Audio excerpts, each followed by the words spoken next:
Hi, I'm William Malik with a bit of security for April 15th, 2025. Today we're going to be asking how vulnerable are messaging services? And I'm thinking about the ones that you might have installed on your cell phone.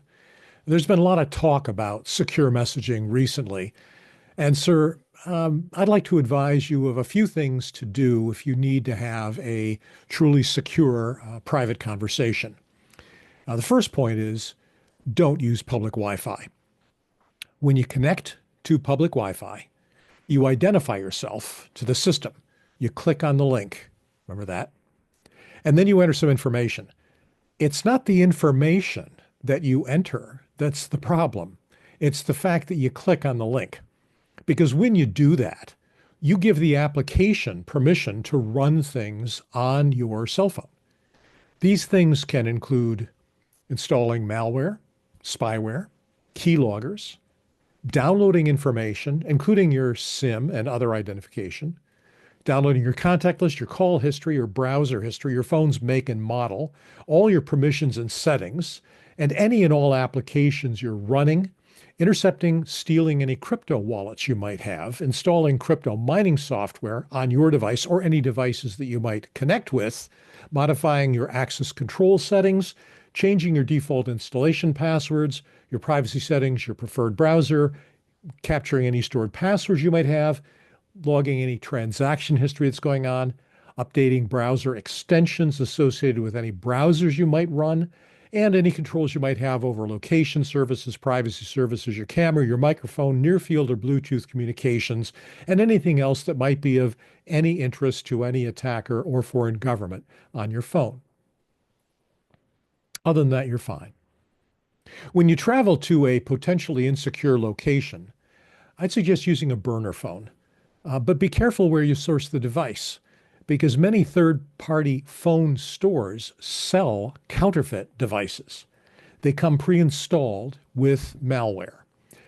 You can use the Ctl-Z, Ctl-Z app to verify the hardware configuration on your phone, if it's an Android.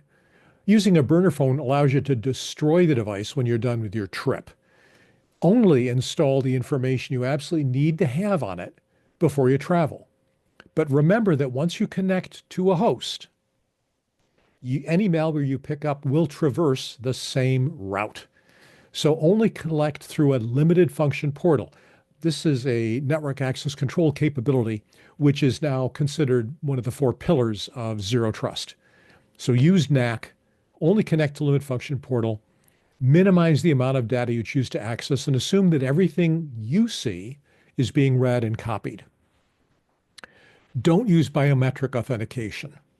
Police can compel you to show your face. Is this your phone? Right? Or extend your hand. They cannot compel you to enter your password. And by the way, if they try, then you can enter an invalid password. So it's a good practice to set your phone up with a password limit. So if you enter a wrong password, even intentionally, the phone locks up or even wipes itself. Allow remote wiping of data through an administrative interface as well. If you must transmit sensitive information, use a one-time pad. What's that?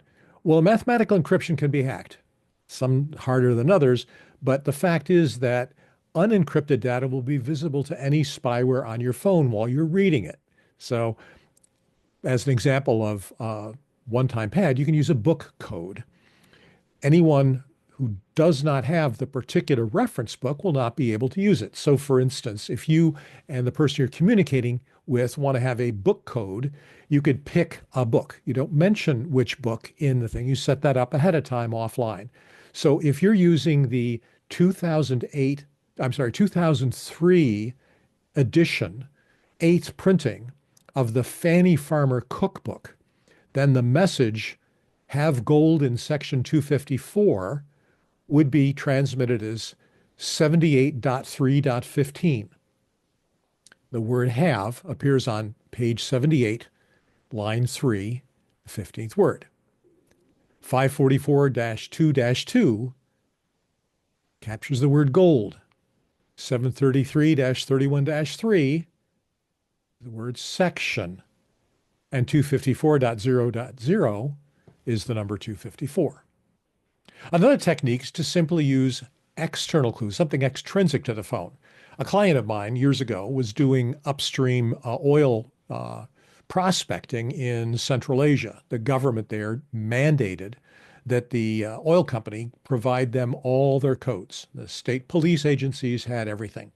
The code that they used, following all the procedures, was that any message they sent at 10 a.m., like, there's no oil here, another message sent at 3 p.m. saying, we found oil. Well, the code is morning messages are lies. The message behind all of this is very simple. Technology has never, in human history, ever been able to solve a management problem. Keeping something secure is a management problem, not a technology problem. The history of civilization can be read as how we built management processes to overcome the limitations of our technology. For most of us, using a cell phone is part of our daily life. Don't use VPNs or public Wi-Fis. Use multi-factor authentication to access critical applications directly. SMS messages are better than static passwords. Please don't get that wrong. An SMS message is better than using a fixed password. If you must use a password, the only way to determine a password is strong is how long it is. Years ago, NIST gave up on the idea of using special characters, upper and lower case numbers. They said that doesn't work. It was never a good idea. It was never verified mathematically. And it turns out that longer is stronger. Just use a long password. Large Lightning 884. That was a password on a router that I no longer use. That's a great password. It's big and long, and it's fairly easy to remember. I've remembered it from 10 years ago. And also, one last point. Make sure you know who's any group chats that you're taking on before you discuss sensitive information. And that's a bit of security for the 15th of April, 2025. I'm William Malik. Be safe.